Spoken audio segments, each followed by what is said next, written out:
Let's start with Japan. Their currency is called the Japanese yen. Right now, $1 is worth around 150 yen. Sounds like a lot, right? But in Japan, prices are just written differently. For example, a bottle of water might cost 120 yen, which is like 80 cents in US dollars. So if you go to Japan with 10 US dollars, that's about 1,500 yen, enough to grab a few snacks or a bowl of ramen. Next, let's head to Europe. Most European countries use the euro. €1 is actually pretty close to the US dollar, usually around $1.05 to $1.10. For example, if something costs €10 in France, that's around $10 or $11 in the US. You wouldn't feel much difference there. Now, over to the Philippines. Their currency is the Philippine peso. $1 equals about 58 pesos. So if you brought $100 to the Philippines, that's like 5,800 pesos. That could pay for several nice meals or even a short hotel stay. But don't be fooled. The cost of living is just lower there, not that the money's worthless. Okay. Let's check out South Korea. They use the South Korean won. $1 is worth roughly 1,300 won.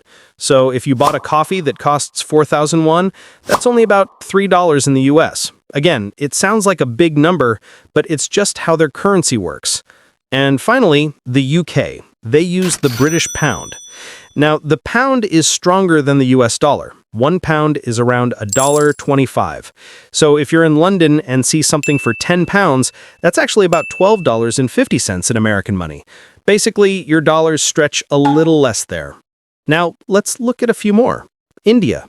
Their currency is the Indian rupee. Right now, $1 is worth about 84 rupees. So if you brought $10 to India, you'd get around 840 rupees. That can go a long way. You could buy a full meal, a coffee, and even have some change left over. Indonesia. They use the Indonesian rupiah. $1 equals about 15,000 rupiah. Yep, 15,000. It sounds huge, but it's normal there. A fast food meal might cost 50,000 rupiah, which is just around $3 in the US. So don't panic if you see a lot of zeros. Mexico. Their currency is the Mexican peso, MXN. $1 is roughly 18 pesos. That means if you've got $100, that's about 1,800 pesos. With that, you could enjoy a couple of nice restaurant meals or do a little shopping. China. They use the Chinese yuan, also known as the renminbi. $1 is worth around 7 yuan. If you have $100, that's about 700 yuan, enough for several days of meals or local transportation. The yuan's pretty stable since China keeps it tightly controlled. And finally, Canada. Their money is the Canadian dollar. Same name, just slightly weaker than the US dollar. Right now, $1 is equal to about 1.4 Canadian dollars. So if something costs 14 Canadian dollars, that's around $10 in US. Basically, your dollars stretch a little less there.